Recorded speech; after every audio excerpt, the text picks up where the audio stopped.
Yay! That's not We're how I recording usually introduce again. these. Yeah, sure, let's go with that. That's the reason for exuberance and whatever. It's fine. It's Anime Reflux. Hi, everybody. How's it going? Hello, everybody. It's been a Alright, while. gonna mute zero. There we go. Just a little mutey mute. There we go. Mutey mute. Okay, so we're doing Xenosaga. It's the anime that we're doing, for better or worse. You can be unmuted now. You have had your time out. Okay. I'm sorry, I have sinned. Forgive me. No. So Okay. yeah, Xenosaga is a thing that exists. It's like a game series or something.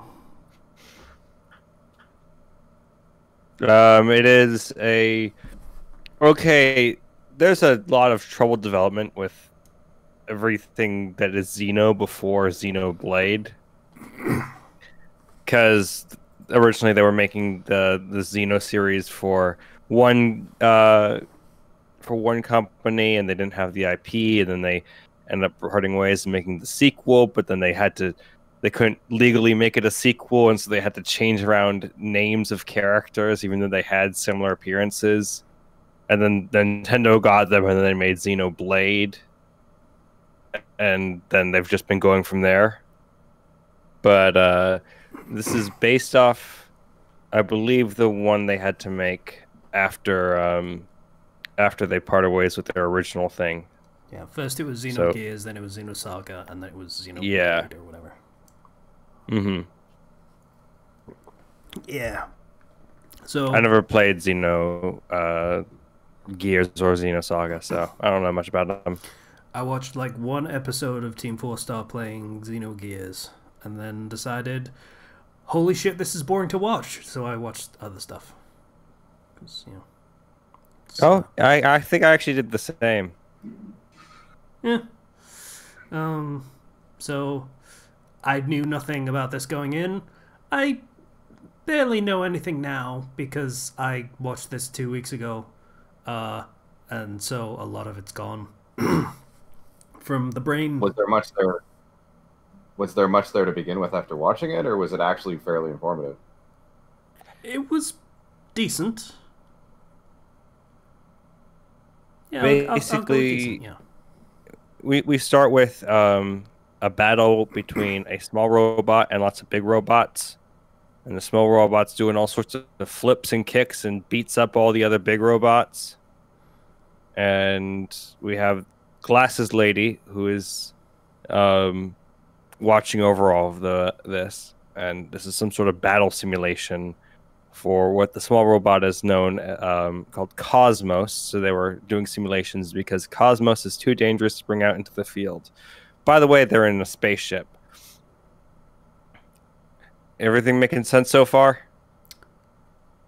I want to call it Cosmos, not Cosmos, because it's two words. It's Cosmos. It's Cosmos. I can see the, I can see the desire there because there is a dash between them. Japan So and their dashes. yeah, uh, yeah. So the simulation ends, and the little robot is a lady who exists and is like a prototype super weapon kind of thing that Gotta make is, sure she has her restraints on, or else she's gonna kill us all. yeah, like I think the implication is she is a super advanced one of the other things that also exist on this ship, which is there is a I'm not entirely sure whether they're supposed to be a robotic or genetically modified or whatever, but they're basically robot-like. What are they called? Realians or something? Yeah, something like that. They're basically just Reploids from Mega Man X. I don't know what that means. They're robots with free will. Yeah, okay. For the people that were born after the year 2000, um, being human, David Cage, androids with emotions, and stuff. Bad slavery allegory. Well, they handle this better, I think, probably. In this instance, Yeah. But then again, this is the first episode, and I know a lot more about David Cage's idea of how this should go, and it was very stupid. I know barely anything about this one, and by knowing barely anything, I probably think it's okay. So there you go.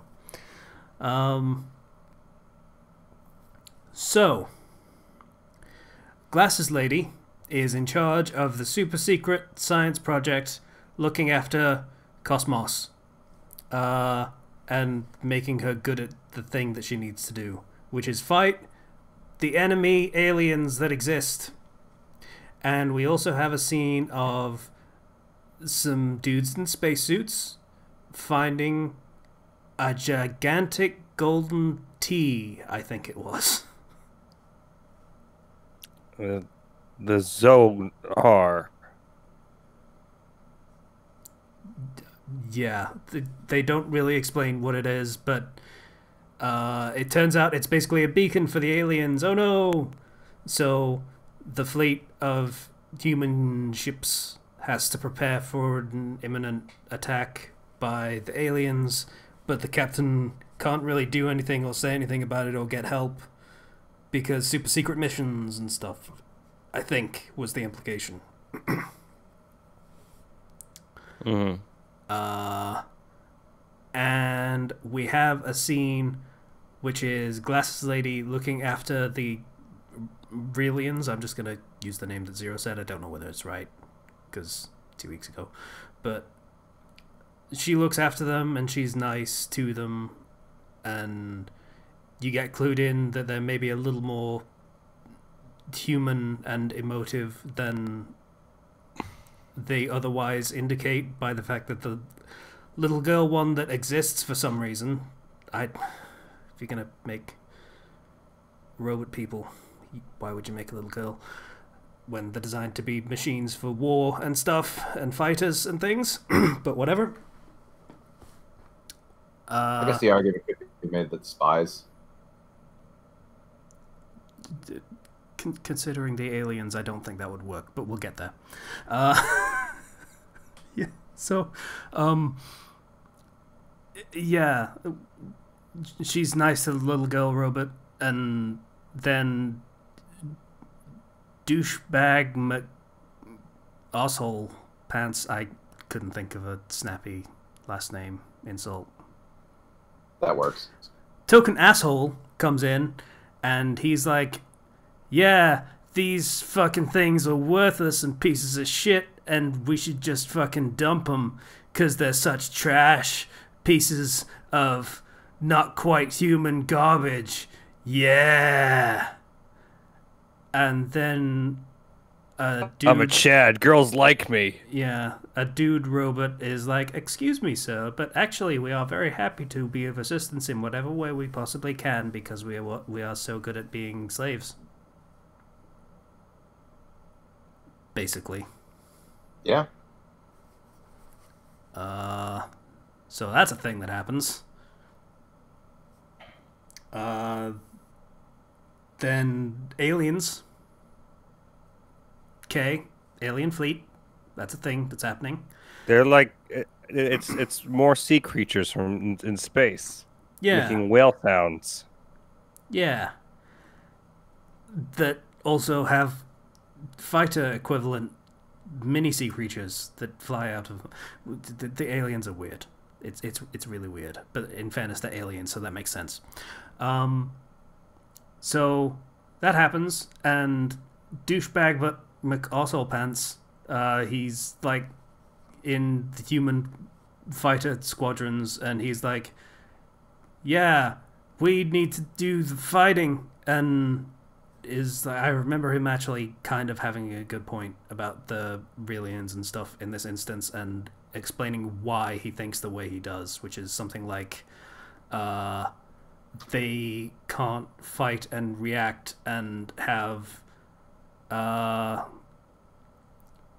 more layered thinking than humans can. Something like that. Like they have some sort of limitation that doesn't measure up to a human pilot kind of thing. I forget what it was, but it was something like that. And they're fighting him off, and it's going not great, but better than usual. So then it all goes to shit because the aliens are super strong, and then their boarding actions are to literally just float through the walls of the ships and just attack the crew directly. That's a pretty terrifying power, to be honest. Yeah, it's pretty... Like, if they wanted to make those things threatening, they did a really good job. Like, it's really quite effective. It's like, how are these things winning? They just enter our ships and kill us all. Yeah. Like, armor has absolutely no fucking meaning, because they can just whoop through it. And also, they're gigantic, so gigantic fucking guns don't really help that much either. So, it's great. Okay. That part I really like. That is some really creative design. And makes it understandable why every fleet action is basically, hey, maybe let's just try and hold them off for a little bit, rather than actually win. So, aliens are boarding the ship, and Glasses Lady is trying to save the little girl robot for basic, just human decency, I guess. And everything's still going to shit, and then Cosmos wakes up and does something, I think. Kills something, maybe. She wakes up and she tears off her restraints, and she's just like, I'm gonna go save the lady. And it ends. Yeah. Which, from what I was seeing of reviews of this show, if you, like, have played the games, you know the story of the games, you'll probably enjoy it. But for us who are not in the know, it seems like they trimmed down the story, and I don't know, the pacing just feels weird in this episode. I'm not sure I agree with that. It seemed solid to me. Like, it established a lot of stuff about the setting and how everything works in a very, let's call it, largely non-standard setting for, you know, futuristic space opera sci-fi. Like, there's aliens, but they're mostly incomprehensible, or even entirely incomprehensible because gigantic space jellyfish and shit. I think I should elaborate on what I mean when I say the pacing feels weird to me. It's nothing to do with the show itself. I guess it's more based on my impressions of the show and the series as a whole. Because I thought that, like, Cosmos was the character you play as or something. So my brain is just like, is this? Because I know it's a video game. My brain is like, are we just stopping before the tutorial fight? But you know, as a show, it works. It's just kind of, I don't know how to explain it any more than that, actually. But like normally with one of these adaptations of like a game or something, it's just the first mission, you know, in the first episode. Yeah, Usually, yeah. I'm going to be honest. I completely detached it from any idea of it being a game, and it's perfectly reasonable to me as a show. Okay, then that's just me. I think that it's perfectly fine then. Okay.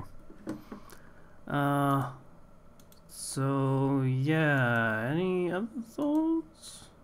Like, I'm trying to remember things about the show, but again, it's 2 weeks ago. I should have watched it again. The one lady, the head scientist, apparently when Cosmos went crazy in the past, Cosmos just killed her boyfriend and a bunch of other people. Oh yeah, that was a thing, wasn't it? Yeah, they talk about that briefly. Yeah. It makes me... So, in this universe, robots can go crazy? Or what, is that the implication?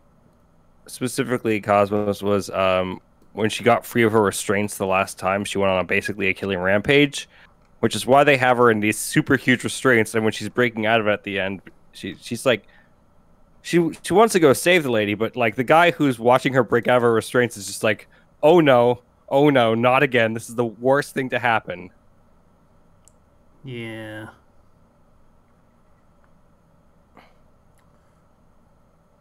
But she's like a super weapon, so don't want to let her off the leash like right inside of your ship. I mean, at this point, everything's basically fucked anyway, so at least she'll kill some of the aliens, baby. I guess. Might as well. So I guess we're rolling again? Because I don't know. Yeah, let's go for it. I'm gonna give it my rolling out so we can roll a new one. Oh, hey.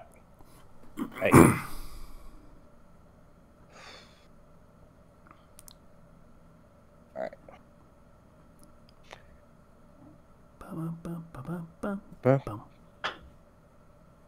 Oh, you'll get me singing if you do that. Okay. 20.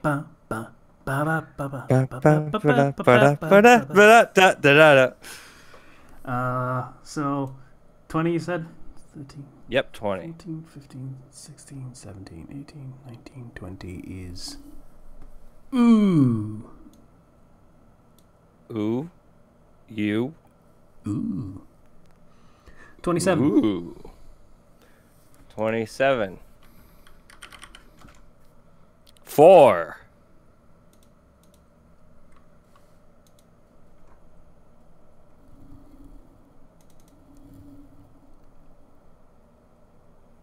Okay.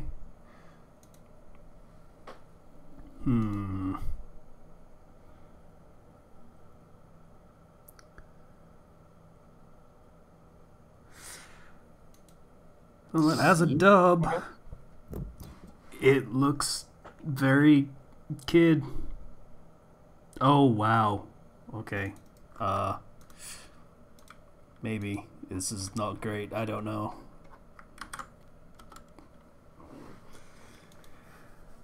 Uchu Patrol Luluco, which is Space Patrol Luluco. Oh, Space Patrol Luluco.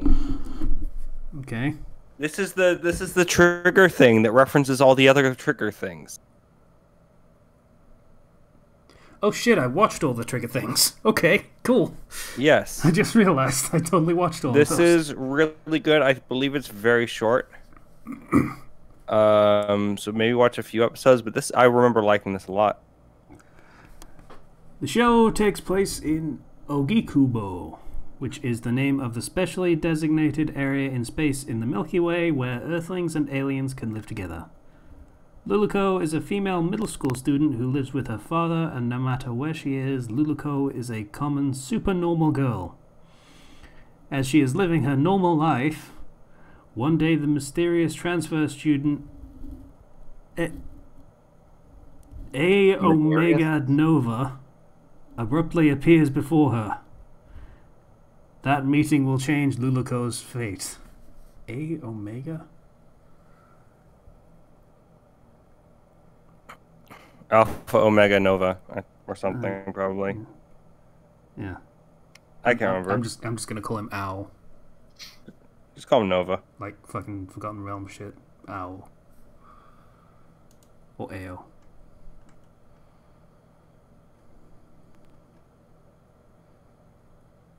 So this is made by Trigger, and there's lots of references to Trigger stuff, and they have. I think you'll enjoy it. It's a story about love, but also space. 13 episodes. As for the episode, how long they are, it's refusing to load on my end. So let me just mess around a bit and see if I can get the actual episode to load. Okay, the episodes are like 8 minutes. Okay, so maybe watch a few. Yeah, maybe a couple. Yeah. Yeah, this is good. Okay. So we're watching that next week. Let's call it next week. Let's pretend it's going to be next week. Yeah. We okay. never know what might happen in the future.